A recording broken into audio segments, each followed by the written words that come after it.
Good afternoon. I'm sorry we were a little bit late. I was in the West Wing swearing in Tulsi Gabbard, and so I just came straight back here. So thanks for being patient with us with the delay. We're here today because we have filed charges against the state of New York. We have filed charges against Kathy Hochul. We have filed charges against Letitia James and Mark Schroeder, who is with DMV. This is a new DOJ, and we are taking steps to protect Americans, American citizens, and angel moms, like the mom standing right behind me, who you're going to hear from in a moment. New York has chosen to prioritize illegal aliens over American citizens. It stops today.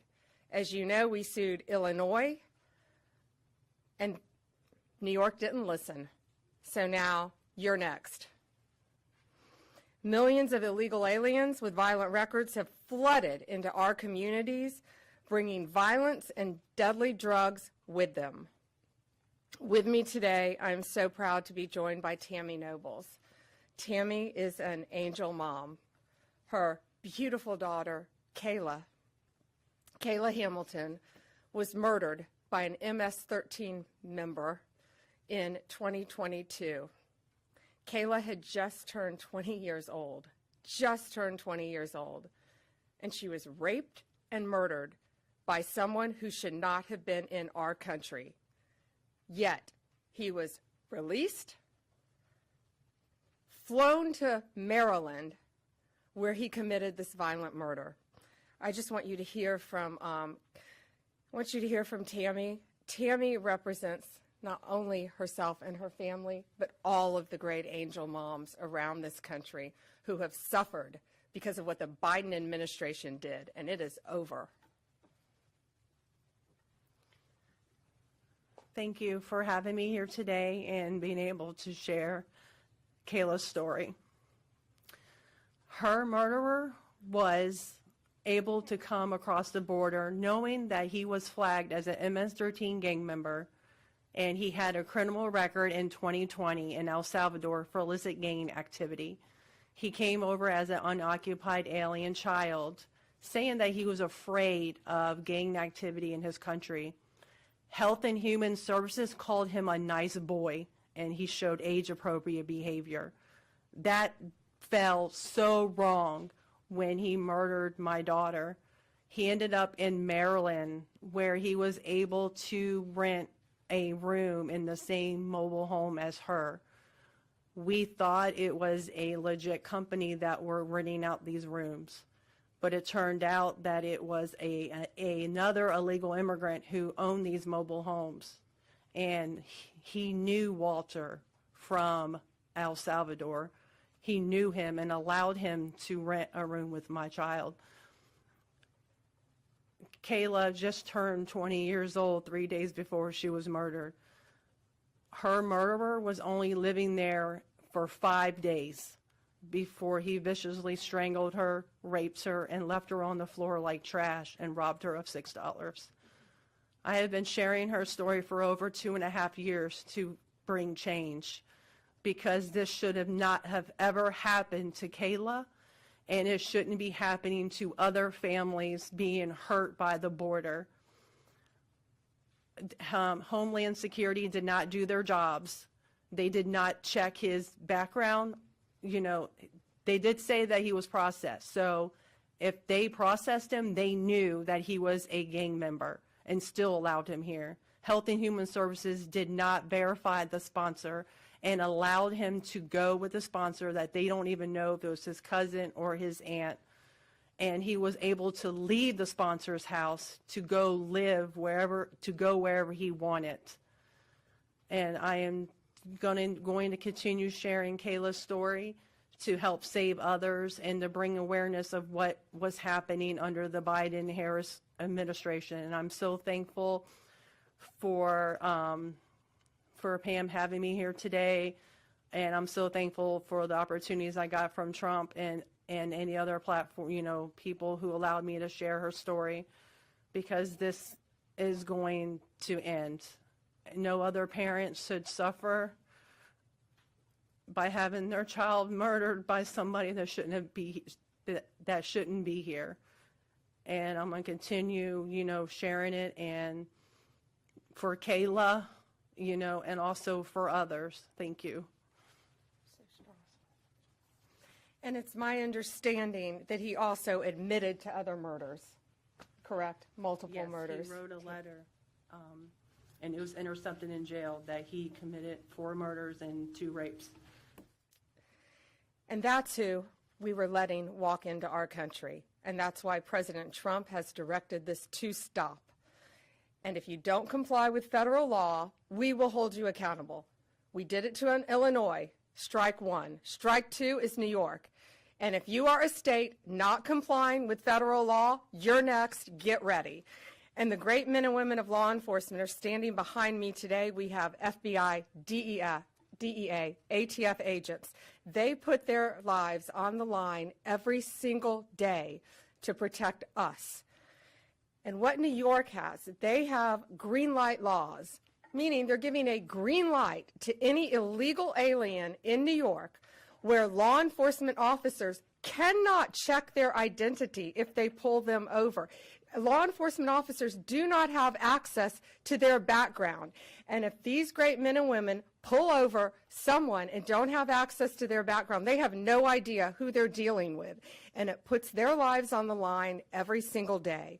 Violent criminals, gang members, drug traffickers, human smugglers will no longer terrorize the American people. And that is why we are here today. You will be held accountable if you do not follow federal law. It's over, it ends, and we're coming after you. Questions? We have time for a few questions. David Spont with Fox News. Madam Attorney General, thank you and welcome to the Justice Department. Thank you. I have a quick on-topic and a quick off-topic Sure. question. On-topic, in your executive order or in your orders on the first day you were here, you talked about working with the Justice Department, or these sanctuary cities, as you say, will be Yes. punished. Today you're putting people on notice. Right now, we're just lawsuits. Is this going to go further? What kind of punishment are we talking about? Is there any grounds to charge individuals, charge politicians? How far is this going to go? Well, we're going to see what they do next, David. We have sued them all. We've personally sued the governor, the Attorney General, Letitia James, and Mark Schroeder with DMV because he has the green light laws. So what they have to do, they have to start complying with federal law. If they don't, we're going to appeal it, and we will win. They have to comply with federal law. Did you have a second question? I did have a second off-topic question in this regard to the judiciary. Today, Elon Musk, who has enormous influence in the Trump administration, posted on X, quote, "There needs to be an immediate wave of judicial impeachments, not just one." As the Attorney General of the United States, how do you respond to that? Shouldn't the process work out in the courts before we talk about judicial impeachments? I mean, these are just TROs now at this time. Shouldn't these just play out? Yeah, I haven't seen Elon Musk tweet. He is a friend of mine. He is a great man. I think he's very frustrated with what's happening in our federal government. You know, at USAID alone, they're giving out billions of dollars that should not be distributed. We're going to back him up. You know, we work our whole lives in this country, and we all pay taxes in this country. And for people to find out that $2 million is going to Guatemala for sex changes is outrageous. And we're going to back up Elon Musk every way we can. That includes lawsuits against these people who are doing that, and we will be successful. Do you have concerns about judicial impeachments? That's not going to happen now. We're going to look at everything. We're going to follow the law right now. We're going to follow the process. These are federal judges with lifetime appointments, but they will be struck down ultimately by the Supreme Court of the United States if the appellate courts don't follow the law as well. Wanda Richer with the APA. Hi. Hi. Thanks so much. I also have an on-topic and an off-topic. Sure. First of all, can you just briefly walk us through what the legal claims are you're making in this lawsuit? Yeah, absolutely. So the green light laws are that this is what the green light law says. It's a green light to illegal immigration, which says they can comply. That law is unconstitutional. They can't do that. And what they've done is they have a tip-off provision that requires New York's DMV commissioner to promptly inform any illegal alien when a federal immigration agency has requested their information.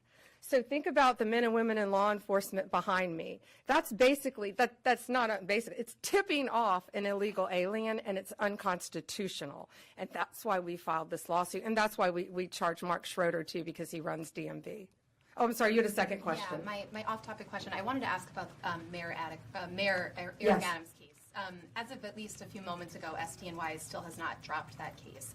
Have you or other DOJ leadership spoken to the acting U.S. attorney in SDNY since the memo was sent earlier this week? And what will you do if she refuses to drop the case? I have not spoken to her. I know our acting DAG, Emil Bove, has spoken to her, and Chad Mizell may have spoken to her, but that case should be dropped. It was done at the directive of Emil, so that case should be dropped. I did not know that it had not been dropped yet, but I will certainly look into that. Reagan, Daily Caller. Hi, thank you. How are you? Tom Homan suggested this week that someone from within the FBI may be leaking information about the ICE raids, and that such could be putting officers' lives at risk. Has the DOJ gotten any closer to determining if these leaks are coming from within the FBI? And what will the consequences be if they can identify the leakers from the FBI? Excuse me. Well, first, I can't talk about anything that is ongoing, and that is ongoing. And it's really for the similar reasons of what I said earlier. The great men and women in law enforcement standing behind me today, they must be protected. And anytime anyone leaks or tips off anything regarding a pending investigation, that jeopardizes lives. You're telling a bad guy what's about to happen. It could jeopardize the lives of all the men and women in law enforcement. We will not stand for it. We will find you. We're going to investigate it, no matter what agency it came from. We don't know for certain. We have an open investigation, so I can't talk about it in detail, but we will do everything in our power to hold you accountable, and it is a crime, and you will be prosecuted when we find you. I got time for one more. Alana Austin, Newsmax. Hi, Madam Hi, Alana. Attorney General. Thank you so much for your time. I was also interested in hearing specifically what the interactions have been like with Mayor Adams. And I know he has a little bit of a different tone than some of the other Democrats out of the Empire State.